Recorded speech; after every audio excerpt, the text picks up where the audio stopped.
अब एक्सरसाइज 1.2 का question number है 3। स्टेटमेंट पढ़ लिया करें पहले, क्वेश्चन को हल करने से पहले स्टेटमेंट उसकी पढ़ना ज़रूरी है। मैंने कहा कि अगर सवाल की समझ ना आए तो जवाब बंदा क्या दे। सवाल का जवाब देने के लिए सवाल का समझ आना ज़रूरी है। कौन पूछा की है, ठीक है। तो कहता फ्राम द फॉलोइंग, इधर भी मैट्रिसेस दिए हुए हैं, कहता आइडेंटिफाई करने हैं यूनिट कौन से हैं, स्केलर कौन सा है, वगैरह वगैरह।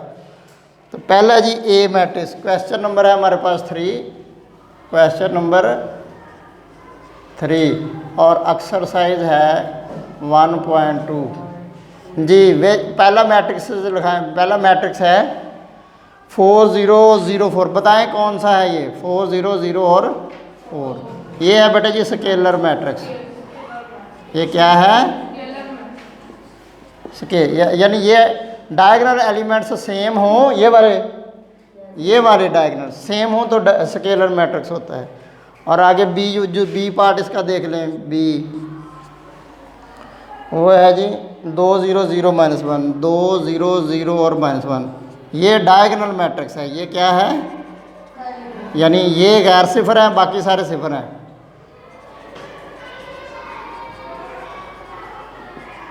ठीक हो गया। आगे क्या है जी, इसी तरह सी वाला देख लें। सी है जी 1 0 0 1। तो ये क्या है, आइडेंटिटी मैट्रिक्स। ये क्या है, आइडेंटिटी मैट्रिक्स। ठीक होगी बात। उसके बाद आगे क्या है, आगे भी डायगोनल डी 3 0 0 0। ये भी बेटा ये डायगोनल है, डायगोनल मैट्रिक्स। याद रखें अगर ये डायगोनल एलिमेंट्स सारे कम से कम एक गैर सिफर हो तो फिर वो कौन सी हो, बाकी सारे सिफर हो तो उसे हम डायगोनल मैट्रिक्स कहते हैं। इसी तरह ई पार्ट वाला देख लें बेटा जी। ई क्या है, उसने दिया हुआ है 5 -3 0 0 और 1 + 1। तो ये 5 -3 2 आ गया, 0 0 और 2। तो ये क्या हो गया, स्केलर मैट्रिक्स। स्केलर यानी अगर यहाँ डायगोनल एलिमेंट्स सेम हो तो स्केलर होता है। ऐसा मैट्रिक्स जिसमें डायगोनल एलिमेंट सेम हो तो स्केलर होता है।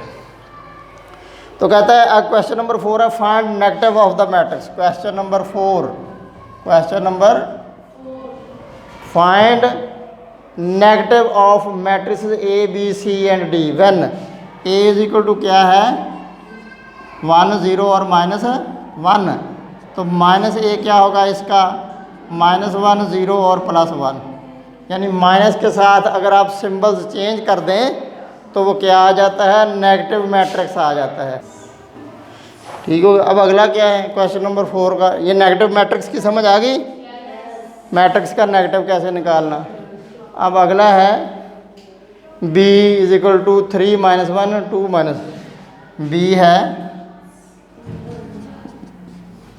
3 -1 2 और 1।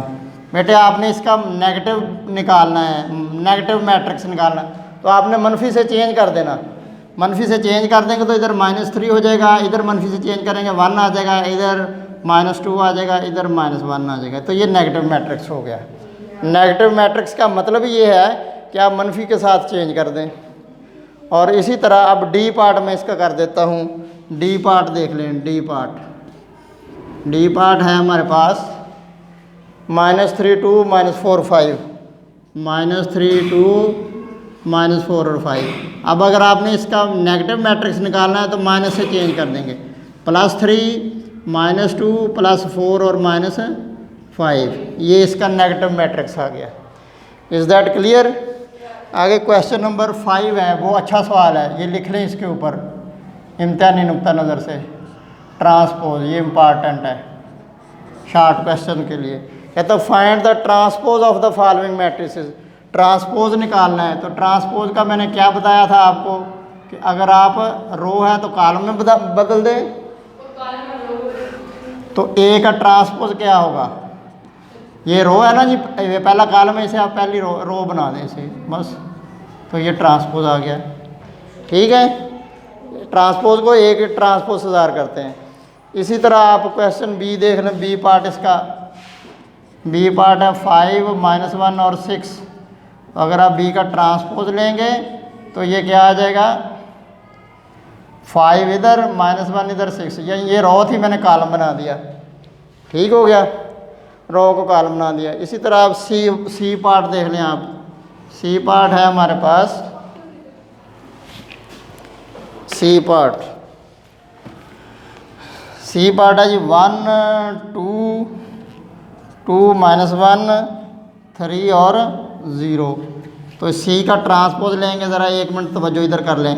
ये 1 रो है तो इसे 1 कॉलम बना दिया, फर्स्ट कॉलम बना दिया। सेकंड रो है तो सेकंड कॉलम बना दिया इसे, ठीक हो गया, ट्रांसपोज आ गया।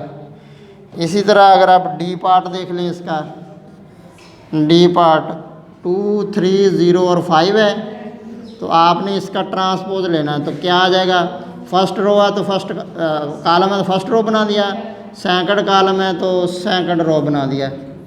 क्लियर हो गई बात। इसी तरह आप इसका एफ पार्ट देख लें, एफ पार्ट देख लें बेटा जी, इसका एफ पार्ट देखेंगे तो 1 2 3 और 4।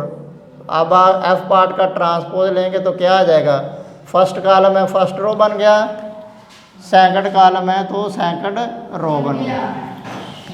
ये सब के ट्रांसपोज निकल आए, ठीक हो गया जी। अब आप देख लें क्वेश्चन नंबर 6, वो भी अच्छा सवाल है, इसको भी लिख लें, ये अच्छा सवाल है, अच्छा सवाल है, यानी इम्तिहानी नुक्ता नज़र से अहम है। तो कहता है कि if A is equal to, statement को पढ़ लें, कहता है if A is equal to 1 2 0 1, तो फिर साबित करें, हमने ये साबित करना है ए के ट्रांसपोज का ट्रांसपोज इज इक्वल टू ए, ये हमने साबित करना है, ठीक है जी। तो फर्स्ट वी फाइंड, हम क्या करेंगे, ए का ट्रांसपोज। तो इसके लिए हम ए का ट्रांसपोज लेते हैं, तो क्या आएगा, पहला कॉलम है तो पहली रो बन गई, दूसरा कॉलम है तो दूसरी रो बन गई, सही है। एक बार ट्रांसपोज हो गया, अब कहता है इसका डबल ट्रांसपोज, इसका दोबारा फिर ट्रांसपोज लेंगे। तो फिर क्या करें, पहला कॉलम है पहली रो, दूसरा कॉलम है तो इसको दूसरी रो बना दिया, तो ये देखें फिर वही बन गया।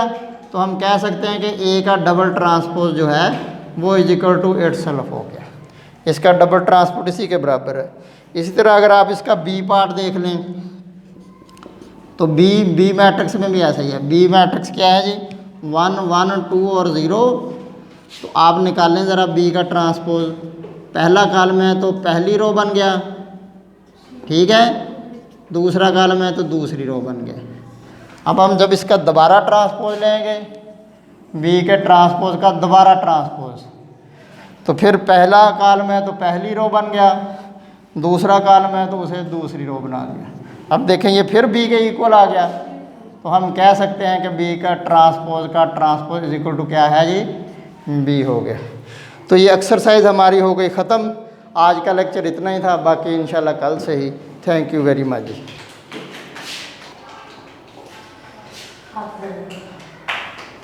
चलो।